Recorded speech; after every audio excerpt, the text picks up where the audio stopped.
Smart gain. Ba ba da ba. Let's change the gain. Yeah, is interface Button does just a thing. software? Interface is, I think it's just called an interface with a smart modern USB audio interface with useful smart features. Yeah. Okay. It's just interface. Sure. That works for me. I don't know. I can't find. I It's can't figure it out. sitting wrong for me though. You I know? know it actually. I feel like it has a name. The thing you plug the Yeah. microphone and The input device nugget yeah that's sitting there. yeah That's I can set my levels and stuff. yeah. Interface. Yeah, Okay. interface makes me think of like a screen or like Yeah. a display. I feel like it has a name. It's Come just on. a. We'll get It it. might come to me by the end of this I hope cast. so. Huh. Yep, that's gonna bother me too. Hopefully it's not distracting for us. Hey, we're on, man. We on the internets? Yep, all of them. Cool. Like at least two of them. Right on. At least a couple of internets. Yep. Hey, welcome to Critters in Taiwan, a D&D podcast about Critical Role, where a bunch of nerdy-ass voice actors sit around and play Dungeons and Dragons. I am Ben and Gaoshan. In sweltering Kaohsiung, I am Tim, and sweltering these days, Taichung. It is hot down here, man. It's So raining. muggy. Started raining again today. The humidity is rough. Yeah. It is 30 degrees with rain showers, which means the humidity is approaching up to 100%. It's just a wetsuit out there. Like we've had nice sunny weather, but the moment you step outside of a classroom, it's just holy shit. You know, I think it was around 30. I'm not sure. Yeah. But yeah, and like everyone's like saying, "Oh, the AC's not really working." I think it is working, just extra hard, and like it's trying to make it cooler, but it's harder. It's fucking hot out there. It is warm. Yeah, I'm sweating now. I had to turn off that AC for sound here, and I got a fan sweating. pointed at me peripherally. Yeah. It's we need Shiny fingers. Mm-hmm. They look normal. Hey, buddy, guess what we're talking about tonight? Hey, tell me what we're talking about tonight. Campaign 3, Oh yeah, episode number 63. yeah. What show is this? We're Critical Role. Oh, okay, gotcha. We're getting close to the halfway point or more. I think it's past half. I think it's past half too. Yeah. Tonight's episode is called "A Haunted Past." The haunted past. Yeah. The haunted past. Are there any? A haunted. Oh, past. a haunted past. A. Are there any C's? Yeah, there's a T in there. Yep. A couple of T's. Okay, well, I can't type it in then. I'll type it in later. All right. I was gonna change the title, This was a long time coming. We it felt like I kept meaning to go back today and I kept forgetting about it. It feels like they got the short end of the stick on this one with the guests, right? It was only like 4 episodes with the guests? It was. I mean, it felt like 3, but it might have been 4. The other side was. It felt like 5 or 6. It felt like they had a lot more episodes with Frida and Deanna than they got with Denise and Bordor and Prism. Yeah. Yeah. Yeah. It was like pretty it felt short. like they got a lot less episodes with the 3 guests than the other side got with the 2 guests. Yeah, and I mean, we kind of touched on it at one point. It kind of feels like it kind of felt like secondary characters, kind of to me, but just because not Ladna, her counterpart, Imogen. Fucking forgot her name, because she was in the other one, and there's a lot going on with her, and like all the Ruid is Born are kind of like over there, and we're just like, all right, what happened to the other support crew, And yeah, you had mentioned first that you were like, I miss the other people, I want to hear their voices, and it was real nice to see them and get their voices back, but not a whole lot happened also. I think a lot happened in terms of their care. I think we talked about this last week as well. I'm feeling this arc, if we're going to call them 2 separate or the split, this side of the split, they got a lot more character development than the other group did. The other group had a nice, simple adventure, a couple of adventures. They went to a couple of different locations. They did a few things. They got some information. They kept things pretty light, aside from maybe murdering some goats. And they had a couple of really good combats and they could learn some stuff, and it was a fairly eventful thing for them. Fairly optimistic. They learned some stuff. They did some stuff. This felt different. This split with Laudna and Ashton and Orem. I don't think they came out very well out of this. I mean, we're going on to break now. We're off for a week. They're going to do that Candela Obscura Part 2 next this Friday. They're doing? Yeah, and then we will get a four-sided dive at some point. The problem is the 4th of July is on the day, so there may be a conflict there. Who knows? So yeah, it's going to be. I don't know what's going on. You Americans and your weird holidays. Yeah. You make everything a holiday. But I don't think they came out real great on this one. What do you mean by that? By not coming out great? Yeah. Well, should we get into it? Yeah, sure. I mean, should we just talk about it then, or should we want to do some rollies, or what do you want to do? I already came up without a rollie.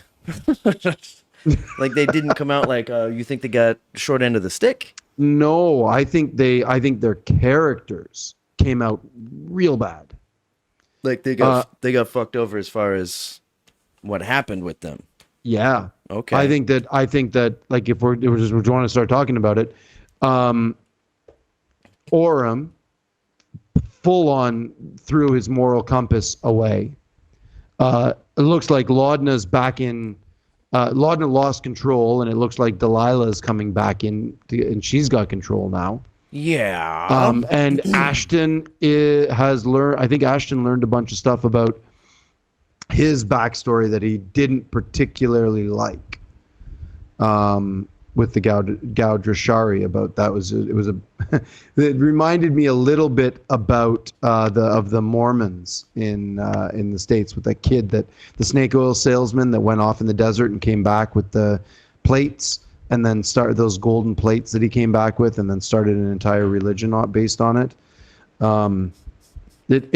It didn't feel that these three. It feels they're worse off than they were when they left. Yeah, it seems like I feel like they're all in a real bad place right now, morally, and ethically, and just emotionally. They're in a bad place. Yeah, when you say it, like a couple things came up there with Orem losing his moral compass. I feel like he's incredibly bummed out, but I don't feel like because he's still the most moral person on Exandria. Mm-hmm. Mm-hmm. I do have a thing here kind of about that maybe will come up in a minute, but and then with Delilah coming back kind of thing, like yep. I couldn't tell if it was just her narrative or if that's just no. It was an interesting one, right? Like Marisha isn't in control of Delilah. Matt is. All right. But Marisha was the one that brought it up first. Yeah. When she goes for the hunger shadow, the shadow hunger, whatever that weird homebrew spell is that we don't know. Yeah. She talked about how her eyes flashed purple, and that's a color you haven't seen in a long time.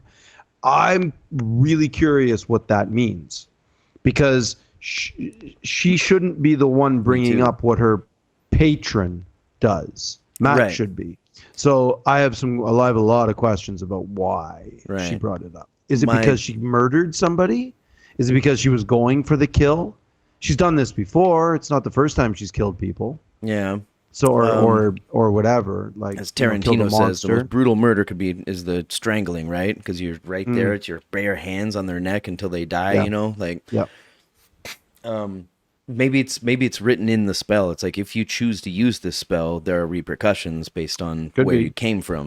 We'll never know unless we get a four-sided dive or some more explanation, because it's a homebrew spell. We don't know. I wrote down a couple of things that we do know about it, which is where is it? I wrote stuff down like somewhere. No, that's on this. That's way over here. It's necrotic. 48. Came out of her form of dread. Hunger of the shadow, she said. And she did 26 points. Right. 26 points of necrotic damage, but that's all we really know about it. I looked it up. I actually ended up looking it up on Crit Roll Stats or Critipedia or whatever one of those things are. Roll Stats. Basically all it says. Yeah, so I don't know. It's likely a reskin of another spell, but who knows what that other spell is. Yeah, and I have no idea. Yeah, when we're talking about like all these homebrew stuff, which is really cool, I love it.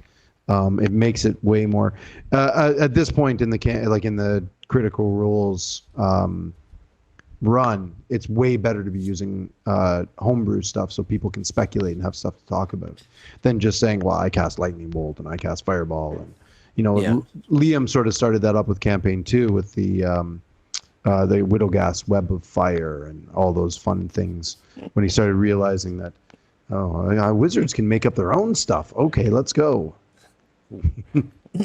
Yep. Widowgast's everything, right? Yep. Amber Bolt and some, yeah. Widowgast's Rage. Yeah. What was it? And then Sam did with Bernado's Voltaic Bolt. Yeah. The fun stuff that was happening then. Widowgast Voltaic Bolt. It's like, come on, man, give me something. Huh. Yep. All right. Anyway, I think like I said, I think they really got worked over, and it's going to be really fascinating to see them meet up with the other crew, the rest of the crew, and be like, "Hey guys, how you doing? We found all this stuff," and Laudna's crying, and they're all just despondent. Yeah, they're all like, yeah, is that the right word? Despondent. Yeah, despondent's a good one. They're all just broken people. Yeah. Like all three of them they just went through some shit, Yeah. like a moment ago. So they're gonna be kind of fucked. And the other four, I mean, they had a pretty jolly good time, They kind of did. That's what I'm saying. Like this is it's going to be a very divisive thing when they meet each other. So, how you guys doing? We're great. How you doing? We're terrible. We'll talk about it later, I guess. Yeah, there's gonna be I think the next episode or two, once they come back, is gonna be a whole lot of bonding and crying. There's gonna be some moments. And it's gonna be nice to see the seven back together. Yeah, but maybe 8. We'll see. Maybe 8. Do you think Emily might be there too if she didn't fly away on her book? Definitely, she is definitely going to be there. Just a matter of for how long. My take on it, what I envision doing is the episode starts with the 4 of them, Ashton, Orem, Laudna, and then Emily. They'll take care of some shit. Emily will then be like, "Well, I guess I'm out. See you guys. Bye-bye," and then off. Or the 4 of them go into the bar. They meet the other 4. There's 8 at the table, and then somebody starts talking to Emily or Prism about what she should be doing, and then she vanishes at some point through in the middle of the episode. That's my hot take. It's hard for me to imagine her leaving, after coming across all these people, unless she has a really good reason, because she doesn't know anything about Dressar, No, and which would be a good reason to bail on them. Be like, "Hey guys, I'm going to go explore. You guys catch up on your times. I'm going to go try and find some information. I'll go to the Starpoint Conservatory or whatever it was called, the school with all the books." She's like, "I'm a full-fledged Inquisitor with the Cobalt Soul because you can't fact check that anymore," and she's just going to be gone on a roll. Yeah, we'll see. I think there's a lot of pressure on the main crew now because these people are coming in despondent, and these people are like, "Oh, there you are. We've been looking for you. It's so great to see you," and they're like, "Yeah, it's great to see you guys too, but fuck, man, it's like you don't know what we've been through." Which it was basically just that big old betrayal. But maybe we should get into rollies. Let's get into a rollie and jump figure into it out. that stuff. Yeah. So we got to roll some dice at some point. I got a nat 20 loaded up here, ready to go. So. All right, I'm using my forward dice because it won, so I'm going to lose all these tonight. Here we go. With a natural 9 to start with. I got a 2. A 2. I started this one. What? Okay. Shoot. We always have a bit of a chat before we start, and also on the texts, in between when we start our first watch or start our second watch, and we're like, "Oh," and then we say like, "Oh, did you get to the break yet?" And then we wait for the next person to be like, "Oh shit, that's what happened." We do that a lot. Um, in the past, at some point, it came up like there's a the how different this campaign feels from like the first two, because Yeah. they had arcs, and then this one doesn't really have any arcs. It's just one big old arc. Yep. And then another thing came up, like we don't have the Tox Machina. We've got the Force How to Dive, but it doesn't quite feel the It's same not quite the same. Yeah. because there's not that constant back and forth, Yeah. Yeah. and you don't get like the personal as much personal insight from each person or their character, as Agreed. we did with Danny Carr and don't want to talk about it. Hmm. Um, I have I told you I had the really long message, right? That long, Yeah. that long Yeah. note. I listened back to it, and I had to skip through a bunch of it because I was rambling like I am right now. One of my favorite professors in college, Dr. Larson, she was our first one that for physics. First, you learn like, okay, I know where the pen is, and you can figure that shit out. She was the first step into like the touching into quantum, or probability densities, Heisenberg uncertainty principle, quantum theory and stuff like that. And it's confusing and it's crazy, and we all sit there just dumbfounded at the end of class. And she'd say, "Any questions?" And we're like, "Yeah, tons." But we all the stay questions. silent. All of the questions, Right. Because you don't know you don't even know where to begin, right? Yeah. When you get that massive data dump. Yeah, it's Where just do I like- how do I sort through this? Yeah. So you've got two things. There's like kind of like I don't want to say ego, but maybe pride thing where it's I don't want to ask a question that somebody else in the class knows the answer to because I don't want to waste their time, There's that, and then there's also just like that was a ton of information. I'll just wait for the next class for clarity, Okay. And I get that with a lot of these episodes when they drop so many names and like these places, and I'm like, okay, I get to a point where I'm like, all right, okay, and I'm like, okay, this is too much, and I put the pen down, And I don't know, it just kind of hit me that was one thing that I really liked about her was at the end of the semester, whenever we were taking exams, she would say, the next class we have is just questions, so come in with questions. Oh, cool. And it was great. And she'd sit there and be like, all right, raise your hand, questions. If there are no questions in 5 minutes, she was very patient. She's like, I'm going to call this over and I'm going to go get my work done, We'd sit there in silence. We'd like whisper to each other, like, hey, you know about this, you know about this. And she was like, guys, you got about 2 minutes. If there are no questions, I'm not joking. I'm going to go, Like, you guys can stay here and chat or whatever, And we're like, fuck. She's like, okay, 30 seconds, guys. And like 4 hands go up, because like, we need answers, but we don't know what to ask. And then those 4 people with the biggest ovaries, they're the ones who are like, okay, I'll take one for the team. And it was really nice, and then we'd go overtime because we have so much to talk about, and it just turns into this back and forth. And we learned so much in that last one, and it was great review, and then we all do quite well in our exams.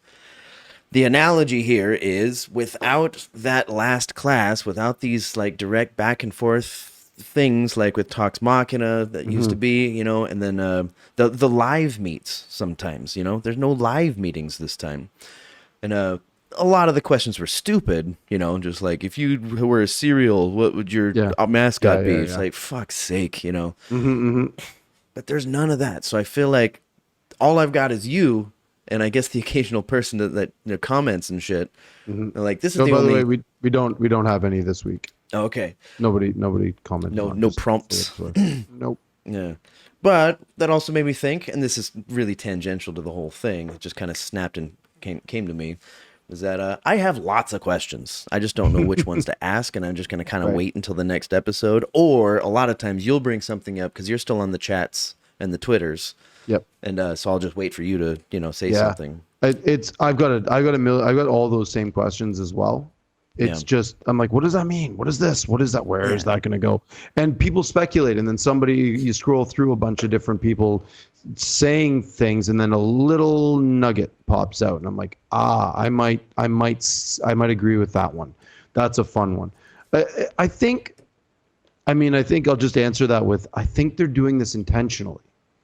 It feels like there's a bit of doing this intentionally. They want to. It's sort of what I was alluding to earlier about the homebrew spells. They're doing it intentionally because they want you to have something to think about, have something to talk about. What is that? What does that do? What does that mean? Will we learn more about it? Maybe not. Maybe we'll have to wait till campaign wrap up, and maybe even then we don't get it.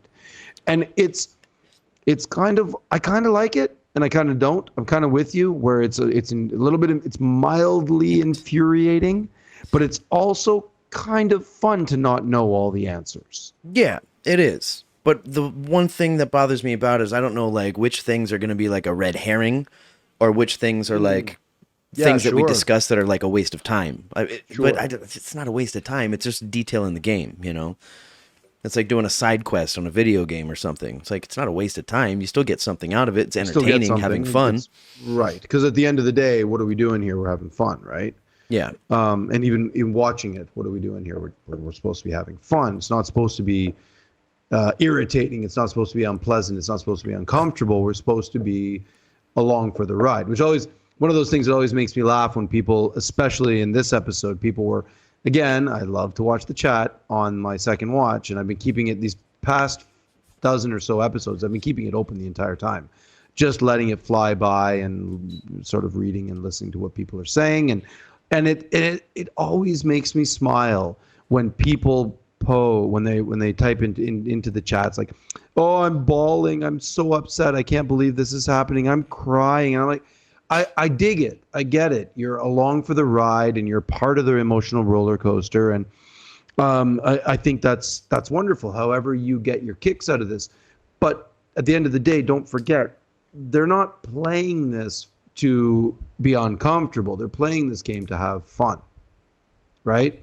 That's what this is all about. Mm-hmm. Is they wouldn't be playing this if if every moment made them miserable. So I think we should take that into consideration and realize that this is a game. It's about having fun. We're supposed to be having fun with them. We're supposed to be enjoying it, not being miserable in things.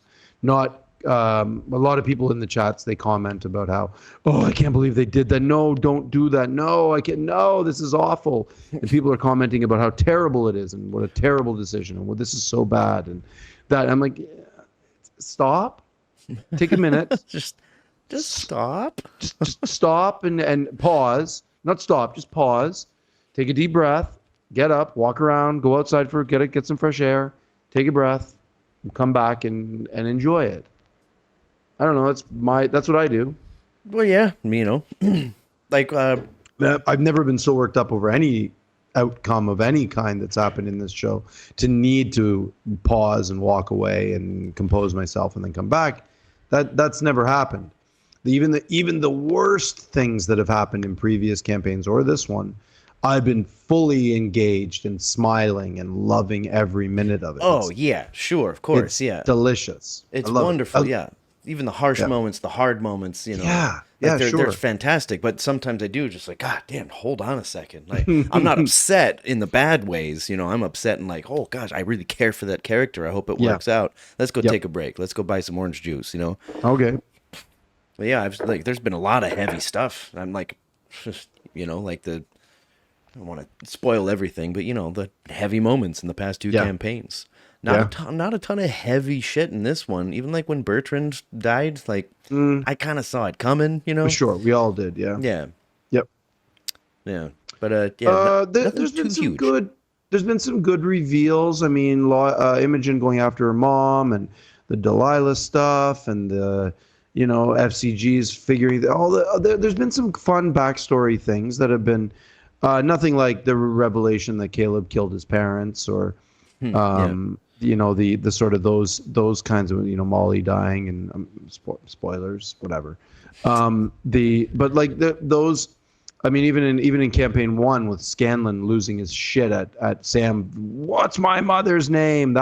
Those seminal moments that are, super defining, and the anger, it's so delicious. The anger of the entire table when, oh, hello, friends. My name is Terry and Darrington. I'm blah, blah, blah, what blah. A moment. It's a wonderful thing, right? They were so viscerally angry. Anger, joy on Laura's face in particular. That's the one that stood out the most. She was like, you fucker, you motherfucker. Yep. Yeah, so angry. Matthew just over there like, oh, this is juicy. He had a couple of moments in this episode where he did that. I thought anyway. Hey, should we do another rollie? Because I think I got my yes end Yeah, on that one. sure. So let's do another rollie and see what Get happens. another roll in there. Ooh, with a 5. There's my 19. Oh, what a waste of a 19. Um, um, I mean, I'm going to start at the beginning and just say that the we got our Whiz Kids combat cam. We got the post scene with some that map was gorgeous. Oh, yeah. I wrote down I kind of I wrote a whole bunch of points about the combat itself, but and a bunch of different moments in there, and about how great it all was. But I summarized a bunch of things as it was sort of happening. This combat really felt like this was Matt at his mattiest. He was really in his element, moving things around, and this NPC was a Vitharir, was smart, played well.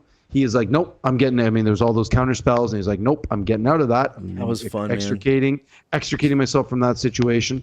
The cast, the PCs, they really felt like they were doing a bunch of fun experimenting things.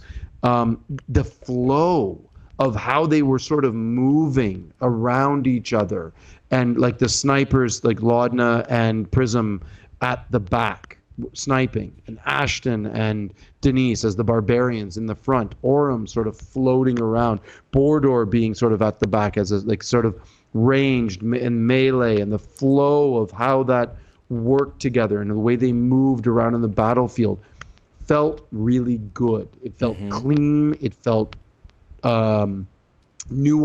It felt they were all the flow was fucking bang on. It was really, really good. They had really good communication.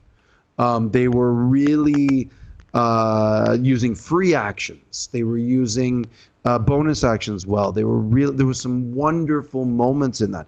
And I'm not trying to recap it because there is a point to this. It felt like this was they had a better overall combat than any of the other group had. The other group felt like there was a lot of indecisiveness and a lot of like they were bouncing off of each other. They were not in a good way. They were sort of like, I'm going to do this, and it's like, well, no, don't. That'll make. Oh no, now I don't know what to do. And there was a lot of indecisiveness and a lot of other things in the other ones. They were making mistakes. A lot of passing the buck. Like, I'm going to hold my action until, I don't know, something happens. Be like, well, you got to be more specific. Be like, okay, until they attack, Yeah. Like, all right, now that's on you. And you're like, well, I'm going to hold mine until she attacks. Like, yeah. So it felt like this combat had a lot of really, really good flow to it. And I really enjoyed that. Do you think that part of that effect might be because there was kind of a general at the table?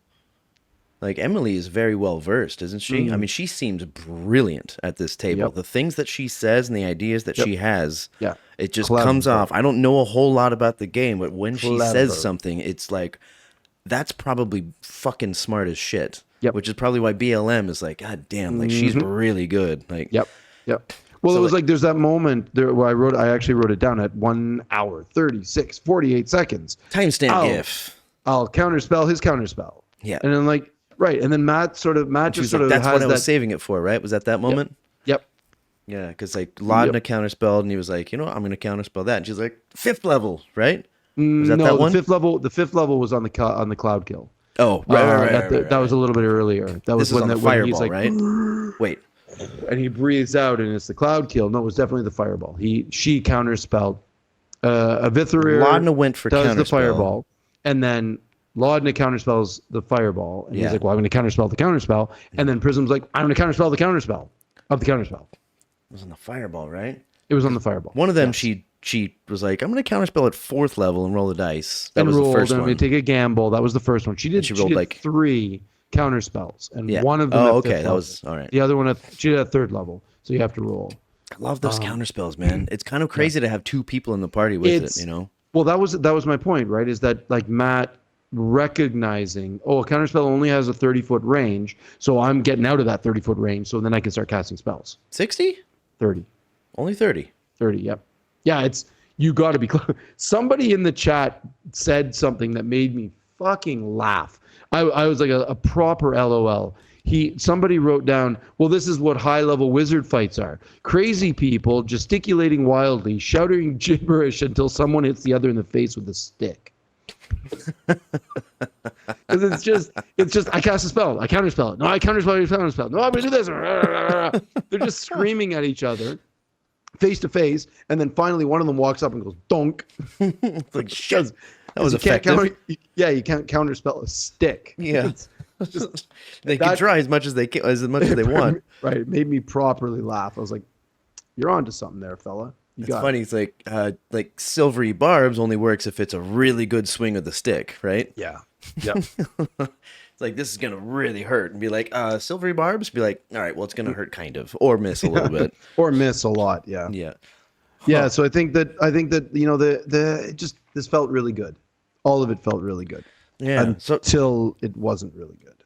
And then the idea of do you think there's an effect there? Like, if there's somebody who's really good at the table, like the really good boss, does their team work better when you get that new boss that's fucking amazing? You know, like you just like work better because that person is there and because their attitude is there. Oh, it definitely brings out the best in people. Absolutely. When there's somebody at the table that knows what they're doing, and you're like, well, I got to step up my game now too. Yeah. I mean that goes on the other team. There are lots of really good players at that table, yes. you know? Yes. But I don't know. I'm giving Emily a lot of credit here because she's constantly like impressing me with the things that she says, you know? Just everybody talks about that, just how clever and quick she is. And fun, happy, always laughing, always smiling, always being like pushing a little bit, like, you know, there's a little bit of a little soupçon of pushiness, but not a lot, just enough to sort of make it like, hey, you mean like a challenge kind of pushy?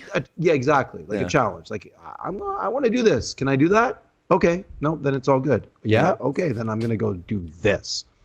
Of all the things, I have to say, it was one of the last things she did, you know, and she was like talking about scrying and whatever to find where the group is going to go. And then she's like, okay, you know, and she sits there like, it's quiet for a second, you know, and she's like, this is me scrying. Was that not clear? Like, holding that clear at all. The mirror. Yeah. Oh, is she holding a mirror? Yeah, because she was saying that Abedina, it was like last episode or the episode before, that Abedina gave her a mirror for a scrying focus. Yeah. So I think that's what that was all about. I was like, here's my mirror. It was a bit of a retcon conversation, right? Where they were like, it seems like a mirror would be a good thing. I need a scrying device which is a weird one, because then there was the moment where everybody can see into the mirror that she's scrying into, but then she was like, nah, you can't see into it. I'm describing it. There was sort of a little bit of confusion there. I don't know. Describing it? Let's see what you did there. Hey, fucking hilarious over here. That's my point. You can end it, or we can do another rollies if you want. Sticking with the battle thing, and I wish I timestamped this, but it was a really long time. My second time through watching instead of just listening. This is, of course, after watching through the first time, and I know what happens. This is before the break, I'm quite sure, because it was in battle. The first battle, I guess, where Utkarth or Utkarsh? Utkarsh. With an SH? SH. God damn it. Yeah, I think pretty sure you're right. Utkarsh. Sorry, I forgot your name wrong. We know you're watching. He had his hood up and his hands on his face for a while. Did you see that? Yep. What was going on? Like, what's? I have questions. I don't have any theories here. You mean during the combat or later on in the episode? It was during the combat. And after seeing it once, or hearing what happens the first time around, you know, I don't want to spoil if I don't need to. After knowing what happens later, I wonder what was going through his head, you know, because like afterwards he was like, well, I was going to do this when the gate was closing or whatever, you know. I think he was. Maybe he was planning, like, should I pull the trigger, you know, 100%.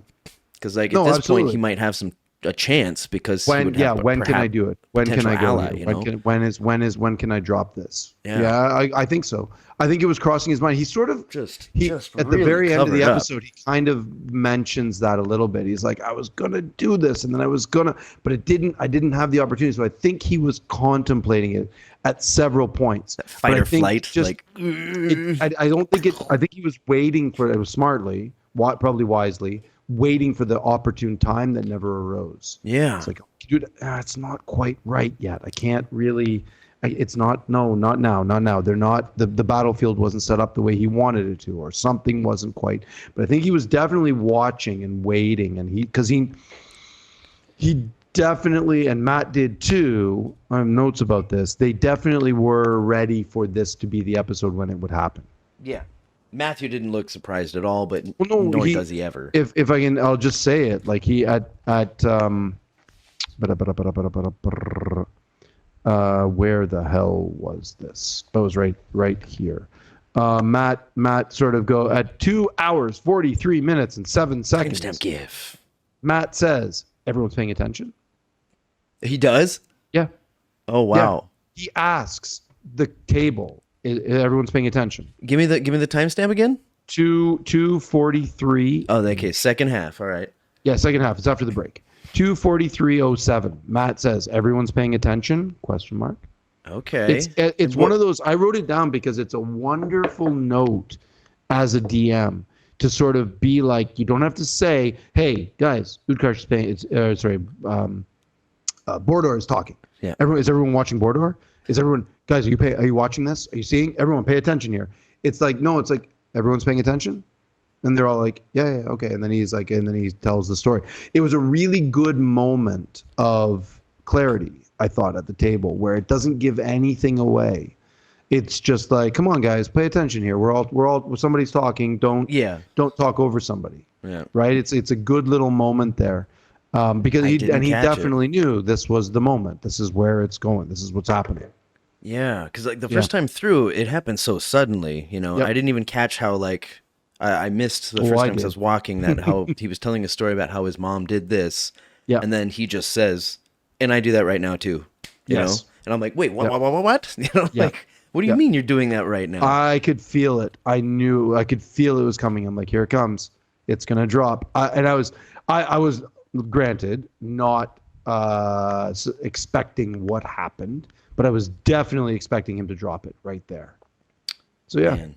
Like at the end of the story. Yeah, because the only impression I got while he was telling the story is that he kind of flip-flopped a couple of times, you know? Exactly. Because he's just like, no, I don't have a brother. I thought it was a way to endear us, you know? Like, I never met my mother, you know? And then he went to like, yes, I do have no, they didn't say I do have a brother, but then they found the picture with the two brothers, and then like he said, like, okay, my mom was this person, she was endowed me with and this. And I did have a brother. And my brother and my father didn't agree with it, and so they attacked the army, and then it's like he gets in the fight or flight at that point again. Yeah. I as soon as he starts talking and as soon as he stood up, I'm like, oh, this is the moment. Like, can I stand up? Does she still have my arm?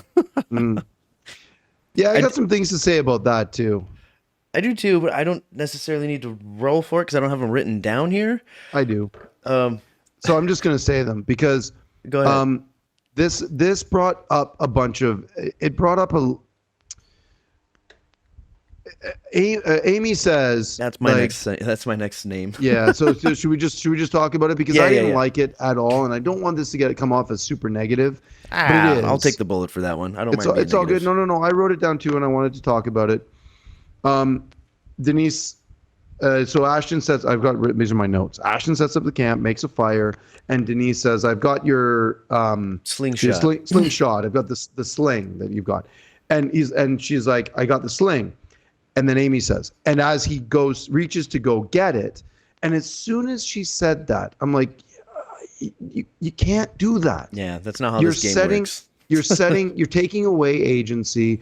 It becomes bullying. It becomes manhandling. It brought back a ton of shitty memories from me when I was growing up playing D&D with. Oh, personal. Okay. With shitty memories of when I grew up playing D&D of I thought you were saying like EXU. I'm like, of toxicity. of gatekeeping, of toxicity at the table, Right. and about bullying and about people using D&D to work through their own shit at other people's Right. Yeah. expenses. As therapy in the worst way, because it Exactly, could be therapy exactly. in And a I'm great not way. saying 100% this isn't what Amy was doing. I know Right. that. I know that. But it still has the same result. Yeah. You're dictating other people's behavior. And that's not cool. You can't do that. You And she can't didn't say do what it other just people are doing. once, but that's the one that really sticks out for me. Is well, Exactly. in this episode, she's like, and I put his arm behind his back and I make him sit down. It's like, no, you don't. Like, Yeah, and you then the can't do- Matthew's you like, can't- do you resist? You know, Yeah. because like you can't just you got to roll for that shit. You know. And not only do you have to roll for that, but you don't know that he reached out to grab the sling. Like Right. that's what instigates everything, right?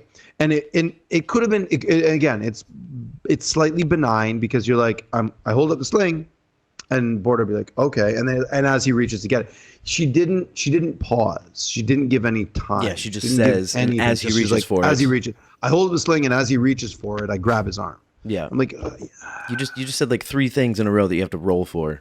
yeah, and not You even that you have to roll for, but you're just not allowing anybody to you're telling their story. Yeah. And that's never cool. Don't do that, Amy. We know you're watching. Yeah. Similarly, in campaign 2 with the cupcake incident, Right. I didn't like that episode very much. And we talked about that, at least in person, where I was like, she said, so the thing, I really felt like Matthew didn't have a lot of control in that episode, but that's a topic for a different time. But this is relevant. He's sitting there and she's like, Matthew doesn't really know what she's doing. They're just like, okay, let's share a cupcake before I take one of your hands, And then as she takes a bite, and she's like, oh, that was sprinkled with the dust of deliciousness. And it's like, you can't just say that. Yeah. Like, okay, make a sleight of hand check, like you can't just like take 2 things and here you go. Well, I've told you my thoughts on this though as well, Yeah. right? That she pulled out the item card and set it on the table in front of her. Taliesin was right there beside her, sees the entire thing happening, and I think even in the episode, Taliesin even comments, she's like, "Yeah, she took out the card; it's right there."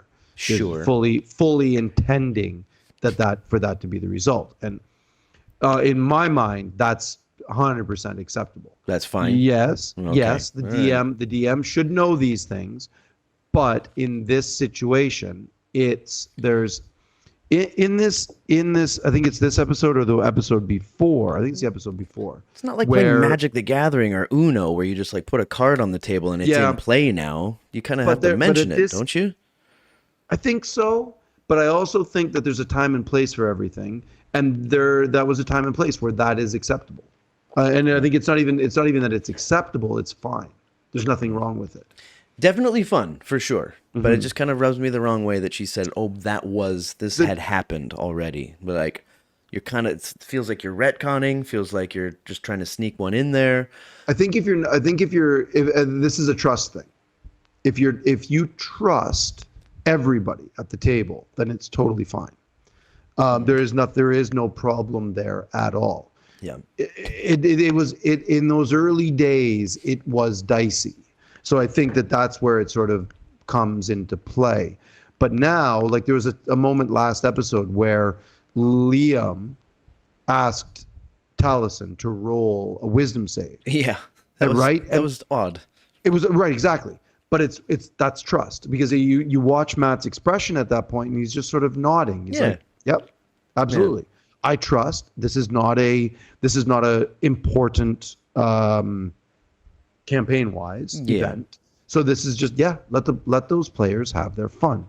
And I think this is again one of those moments where yes, let the players have their fun, let them do their thing, let them tell their story. It doesn't the story doesn't have to be just one way or 2 ways. It can be many different ways. As long as there's that moment where in this episode where Amy starts asking a bunch of questions about, okay, guys, I'd like to ask you this. If I do this, will this happen? Yeah. What if I do this? Can I do that thing? Some ideas out here, and it's like everybody responded with, have fun, do what you want to do, And I sort of suspect that at the table that she's clearly got way better D&D chops now. I clearly suspect that's a a thing that they do at that table, because I've been at tables where people are bouncing ideas. Hey guys, could I do this? And oh yeah, you should do that, and like that. It's like, yeah, don't play other people's characters. Give good advice if you want to, if that's the table you play to. Or definitely like Utkarsh has a complicated character. Should I do this? Could I do that? What happens if I do this? Can I, like those sorts of things? Yeah, absolutely. When help is needed. But Liam and Taliesin both say at the exact same time, have fun. Do whatever you want. Have fun. And I think that's sort of being going into kind of rule one territory, the Will Wheaton rule, where just don't be a dick and have fun, and it's all good. There you go. Yeah. Yeah, it was a little odd when she started saying like, well, I could do this, I could do this, I could do this. It's like, well, that's what your turn is for, is making that decision. Right. You know? Yeah. Like it's there are tables where that gameplay works really well, but I think the Critical Role table is more just about agency and trust. Yeah. And you do your own thing, and we'll trust that it's good or it's bad, and we'll just play that way. And I like it. Yeah. I mean, look at what fucking Laudna did. Yeah. Made a choice, you know? Mm-hmm. We'll see what happens make choices and see what happmes. Fuck around and find out, right? Yeah. I'm really looking forward to this next four-sided dive, but I'm hoping for some answers to some questions I have, which I don't know if it's going to happen. No, I don't think so. I think we'll have to wait to find out. I think, again, like I said earlier, it's intentional. Yeah. I think they want this to be, because they want us to be hooked, right? Yeah. It's a brand. They want us to watch. They want us to like and subscribe. They want us to, do those things and tune in every week to hope. Here's a little chum. There's a little bit of taste. Here's a little bit of flavor for you. Yeah, I felt like there was a bigger correlation between the questions asked in Tox Machina than there is in Four-Sided Dive. Yeah. For sure. Hey, we're getting up there, man. I got a couple more. Let's roll. Okay, let's do a rollie. I gotta. Boy, You get the Yucatoa. Yeah, I got the eye. Look at that. Matter what I got. It's just matter of time. I didn't get one of those, so it doesn't matter what I got. I already put that I won up there, so. Okay. All right. Give me your best shot, buddy. Show me what you got. That one's smaller than this one. Okay, this one here. The whole time that Laudna was doing that stuff to Mordor, Bordor. You have the same thing written down here, perhaps? Probably. Orm was sitting there with his like one eyebrow slightly up, just stoic for ages, just sitting there, just like listening to the explanation. Yep. He's basically Orm at the table, just like the way Liam is the methodiest of all the method actors at this table, except for maybe Utkarsh. Maybe. Because, that whole fan, like, what's up with this guy? Because she knows that he's not an amateur. And he's sitting there acting it, And she says at the end, she's like, you play dumb so well. And he's like, yeah, my wife says it all the time, or whatever. Yeah, yep. Liam is sitting there with that Orem face, just watching her make this decision. And the decision is a long process. It's minutes, It was, yeah. So Liam's just sitting there with that. Yeah. And he says at some point, I don't remember if it was... He was like that the whole time, like as it went around, and he's like, Orem is doing nothing, like notedly doing nothing, just standing and watching. And then when Laudna does this next thing, it's kind of a trope in a lot of these superhero movies, like Batman, Spider-Man, where they don't kill. Sorry, one sec. Uh-oh. I moved one of the cats. I'll deal with it later, but now I know. Oh, are they busted? I know. Yep. Ooh, what happened? I moved a plant. One of my plants is getting roasted out in the balcony, so I moved it inside, and Dave decided to play with it. Oh boy. Let's see how it goes. Anyway, sorry, I didn't mean to interrupt you there. Apologies. Yeah. Get in chat. Tell me what I was saying. So sitting there. Laudna was doing this. He was sitting there for minutes and minutes. Yeah, minutes on end about just stoically staring. Yeah, one eyebrow slightly up, watching. Those eyes that if you look at Liam, it fucking hurts you, Yep. And she was doing this. She was making not long time to make the decision. She was just talking it out. It out because it was super helpful. I like that. It's not just like a bam, I do this. It's like, no, here's the rationale for it. it was the trope with like Spider-Man or Batman. It's like you don't kill people, but at one point they always get to a point where they're just like they're right there and they're about to kill somebody, and somebody steps in and they just look at them and say with their eyes, "You're not a murderer," you know. And I got that vibe from Liam, Orem slash Liam, both of them, Yep. because Until, you know he says, "I'm just sitting here and I'm looking at her like this," you know, but also he nods a tiny bit. Oh yeah.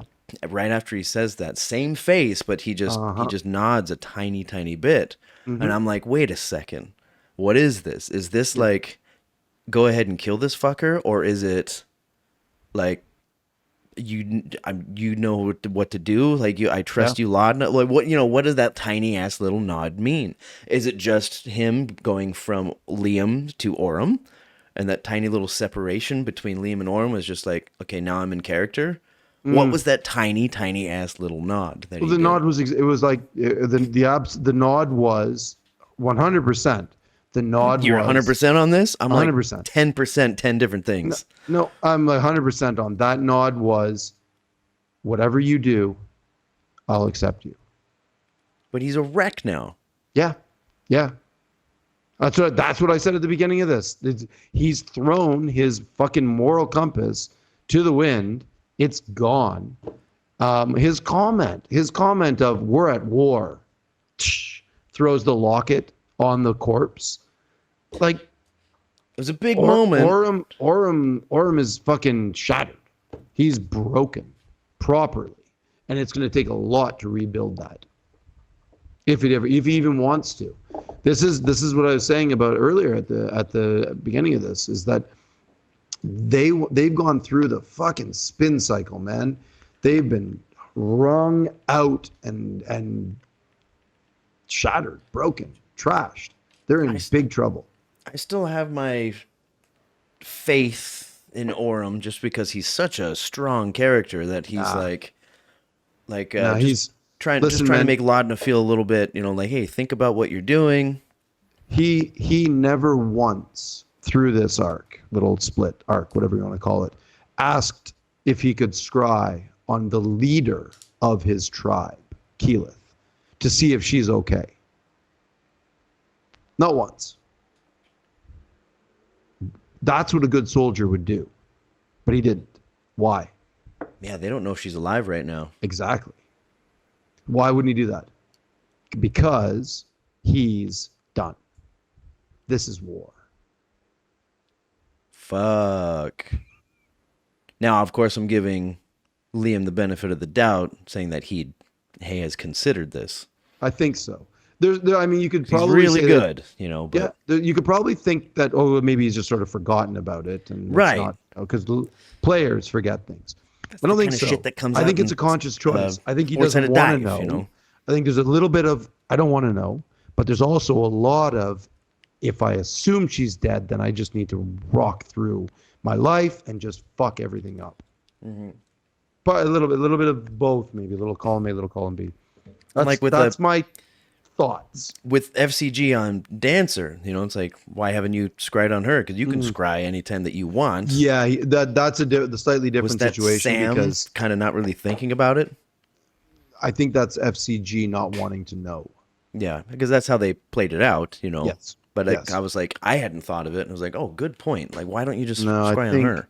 I think he was Sam's a very intelligent player. I don't think he would have forgotten about it. He goes Liam through is too, you know. So. I think so. I don't think Liam forgot about this. I think this is intentional. Huh? Yeah, because when it was brought up, it's like, and there's the voice of the Tempest who may or may not be alive. Yep. And he never said boo. He's definitely thought about it. I think Orem has made a choice here. I think it just took. Doesn't want to know, or he's got to push forward because this is war. I think that's my thought. Finally, that was the tipping point. He's been thinking about these things for a while, and this was the tipping point. And now he's like, okay, a betrayal, another betrayal, a big betrayal. I'm out. Dude, you're bumming me out right now. Yeah, man. You're bumming me out.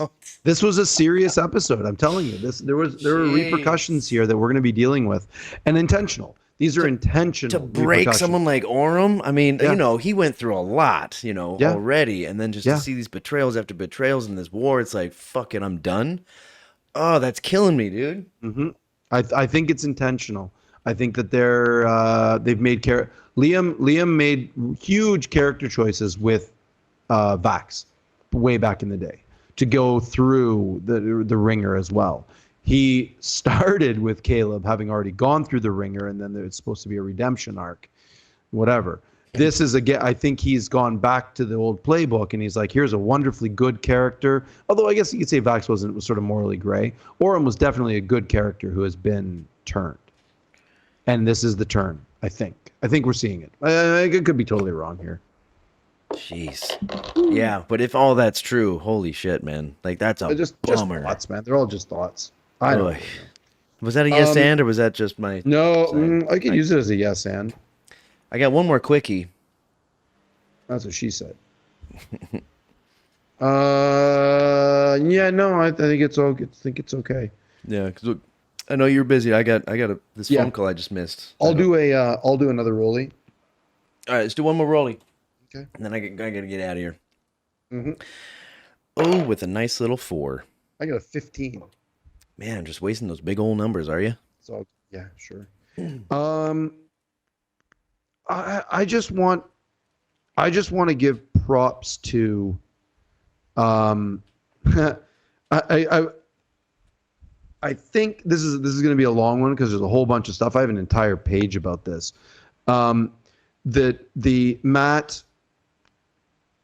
acknowledging Utkarsh's choice to go the way less chosen. Yeah. The very, very few players choose that way out. What was he referring to in this one?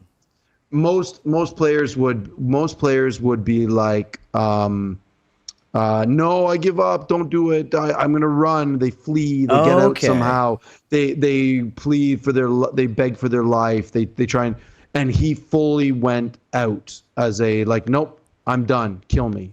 Yeah. This is a way that doesn't happen very often in D&D. Most of them don't do that, and he was fully accepting it and it's like, this is the way I want to go out.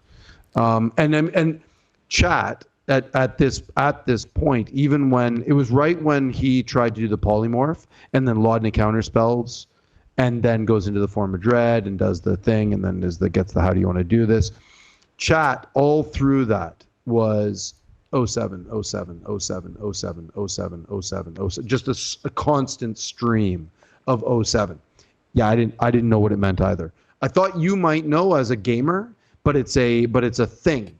07 is a salute. Oh, that's what that is. Because it's the head and this. 07. Yeah. Here's my. I had no idea that's what it meant, so that I learned something new. But it was just a constant stream of them, and it's just a salute. It's like farewell, goodbye. It's a really it was really cool. It's a show of respect. A show of respect, exactly. And I think they acknowledged it. Like Liam fully acknowledged. He was like, that was one of the most amazing things I've ever seen. It's like, that was beautiful, and they all gave him a clap at the 2 end. times. Yeah, a couple of times. It was they went through really Utkarsh, cool. Wow. And then they went to someone else, and they came back to Utkarsh. Yeah, I'm gonna give myself. I mean, I've been calling it since the beginning that this was a long con. That there was a long, and we got it. It wasn't it wasn't the long con that I thought it was. He wasn't a dog, it turns out. Yeah, I even wrote that down. I'm like, remember when we thought he was a border collie? I was like, that was pretty funny. But it was. I'm so happy that it was a long con because it was so worth it. It was wonderful, and I thought it was so good. Just a really, I two thumbs up, buddy. And you nailed it, and I still don't know exactly what's going on. Like, they said something about the Ruby Vanguard. They said something like, I saw you kill these people in this place. Yeah, he says that. He's like, I found my community. I found people that wanted to listen to me, who were also against the gods. That's the Ruby Vanguard. He says it at one point. He's like, yeah, I joined the Ruby Vanguard. And then Matt's like, that might be, don't tell everything. That might be for a private conversation after, or something like Four-Sided Dive. Yeah. And he says that, and it's like, yeah, so we'll probably get it in some Four-Sided Dive. We'll probably get it a little bit more. I'm guessing he's going to be one of the guests on. But I hope so. I don't really have questions about it because I don't have any theories or anything, but I just don't know anything about where he's coming from. I think we find out a lot, right? Like his mom was took the fall for him. He was a child. He killed a bully, and his mom took the fall for it, and then was executed. His dad and brother went after the guards that did it. They also got executed in front of him. So he fled, and he was like, "That's it. Why would the gods? My mom said the gods would do this, and I saw my mom in the last moment in her eyes. The faith was shattered. So why would the gods are assholes. The gods are evil. I must kill them." And he's like, "And I found community. I found people that thought the same." Right. It was the Ruby Vanguard that brought him in, and then he watched. He was there in Marquette when this Bell's Hells tried to thwart that, and he watched his friends die because of what Orem et al. Did, and now he's trying to kill them. Yeah. That's, I think, the long and the short of it. Yeah, I suppose with a few details about the family, a little bit remiss on my part. That's basically what I got. It's like, oh, so you didn't like them because of what happened to the Ruby Vanguard. Yes. Yeah. And I really hope that he is on Four-Sided Dive. I hope I'm that sure. he is. I'm sure they all three of them will be. I'm sure Emily and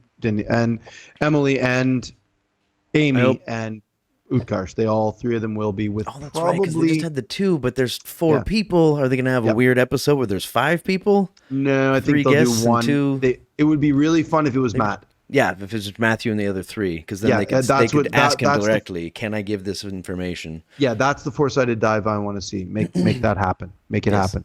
You make it happen. I know you're watching, Matthew. Yeah. Every week. I mean, obviously, I love it when everybody's at Four-Sided Dive, but I think a Four-Sided Dive with those four would be excellent. I mean, that's the best fit. It is. They don't even need the fucking steins. They don't need the bricks. It's just, hey guys, let's hash this out. Yeah, let's talk about what happened and talk about where you came from and where you're going and et cetera, et cetera. So I hope it happens. We'll see. Hey, dude, let's wrap this up. Let me do my SN real quick, and then. Oh yeah, sure. Sorry, I won that one. At timestamp give 3 hours 9 minutes and 39 seconds of the Twitch stream. Okay. We haven't been saying that because there's a YouTube stream out now too. Emily says, "Don't JM us," and Matt laughs and nobody else does. What the fuck does that mean? I don't know. I missed that. Don't JM us. Don't JM us. It's like, don't DM us, don't this MS, don't, GM us. And twice through, JM. Why did, what 3 hours? It's 3 hours, 9 minutes, and 39 seconds. She says, don't JM us. And I don't remember the context. I just remember she said that, and Matthew laughed, and nobody else had a response. Did you have the subtitles on? No. Oh. This is right when 3 hours 9. This is this is right before. I don't know. I missed that. 3 hours, 9 minutes, 39 seconds. No idea, man. I could look it up, but no, I don't know. I want to. Damn it, I just took a screenshot. Okay, here it comes. And was force. Don't JM us.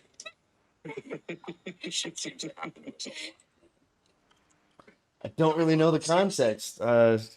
Looks like Laudna's rolling for maybe the death, but I'm not really sure. No, because it was right. That's right when they're looking up. That's, if I'm right, that's right about when Utkarsh is looking up the spell. He's like, Matt, what about, should I do this one?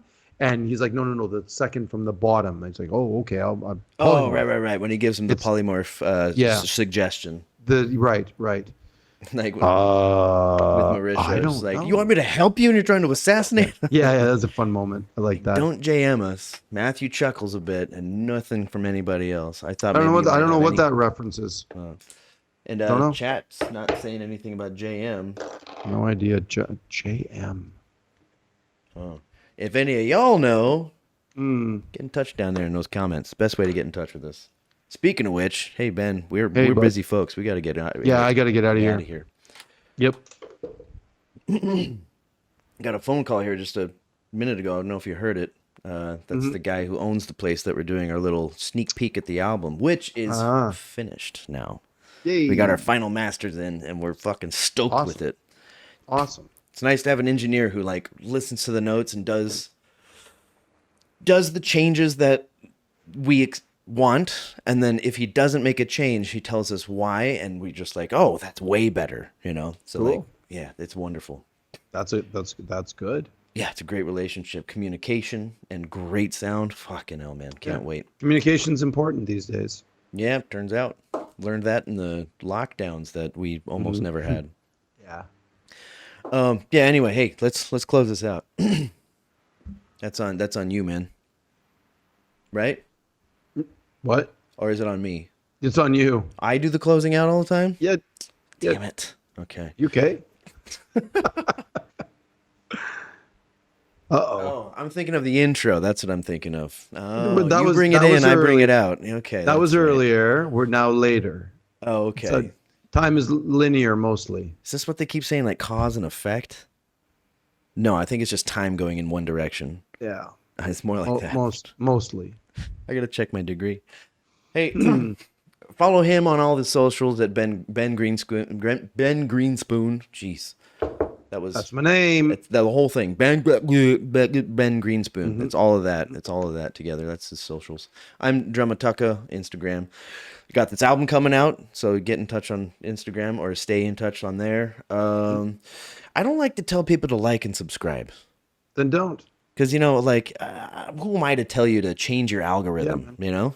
Yeah, dude. Like, Just- if they like it, they'll like it. If they want to Exactly. subscribe, they'll subscribe, you know? That's right. Like, That's the way it is. I The feel way it it's should really, be. it's a little pushy, you know? Like, The way don't it forget to is, like the and way it always subscribe was, and the share. way it Come always on. will be. Yeah.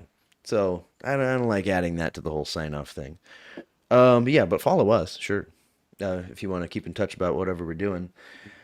And I think that's it. I'm not plugging anything else. Yeah, this next Friday up here in Taiwan, we're doing our early listen to the finished album. And Cool. this phone call was from the owner, so I got to find out what he wants to talk about. And I guess if nothing else, Good to go. got things to do. Yo, don't forget to love each other. And is it finally next Friday? Because we don't get anything Yeah. until then, right? We do. We get Candela Obscura in part 2. I might listen to it. I don't know. I'll give it a go. Yeah. I'm keen to sort of watch stuff, but we'll see what happens. Yeah. Yeah, we'll see. If you give me, you know, a good little review or like a nudge, yeah, I might check it I out. said it before. It's not my genre. I'm not particularly into that sort of steampunk kind of vibe. It's not my game. Not my jam. Me neither. But Unless it's I'm- maybe a video game, but Content even is then- content. Yeah, Yeah, good point. I'll check yeah. it out. I do like the players at the table, you know, and the whole, you know, the whole get up. The whole. Huh.